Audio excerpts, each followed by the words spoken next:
To jump from Khartoum, France. Oh yeah, the one thing was interesting, which I used when I joined SDS to stop the war movement and close down Northwestern University, was as a French student, I failed miserably my baccalaureate 3 times because I never went to school. I was playing jazz and having a good time. But I got a chance to join the military service, because if you join before they call you, you can choose. So I chose the cinema movie department of the French army, which is a famous fort, Fort d'Ivry in Paris. And there are all the films of the state and that belong to the French government. So when we were not making a movie, how to throw a grenade or how to land a helicopter on an aircraft carrier, we were sitting watching all these films. And what I was watching, I was barely 18. I was watching everything about the Indochina War. So, because the whole campaign of the French in Indochina was filmed with some very, very dramatic footage, which is kept secret.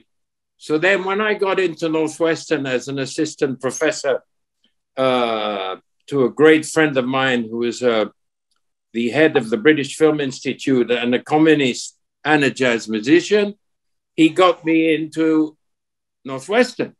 My father couldn't believe it. He said, how the hell do you get into Northwestern when you have no degree? I said, well, I'm actually helping teaching on jazz and musical comedies.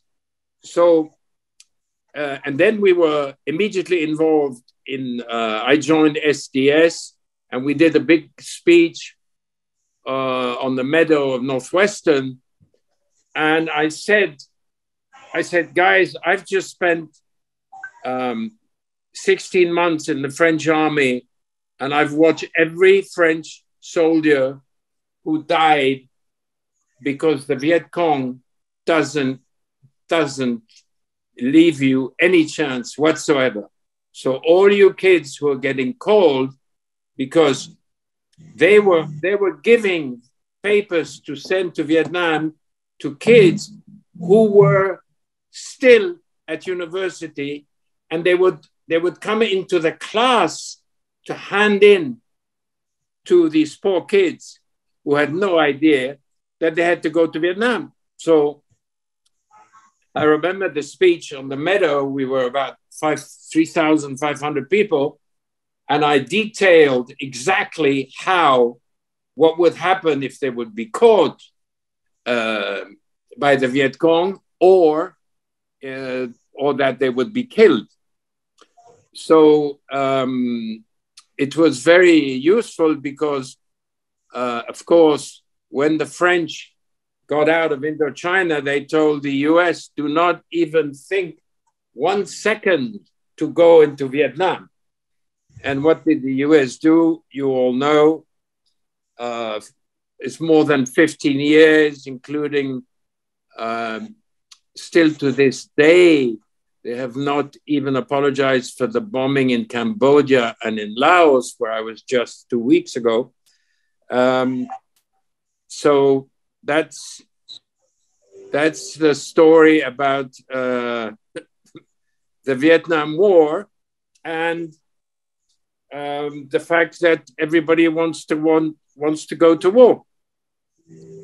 And I hope you don't. Because the whole of Europe seems to be on a race to fight their Russian allies who saved us from the Nazis by giving us 27 million Russian soldiers who died fighting with the English against the Nazis. And now we want to fight in Europe the same people who should have been our allies. And to finish, I will state that de Gaulle always said, our ally after the war, he always said, our ally is not the US, it's Russia. And this is something we seem to have forgotten.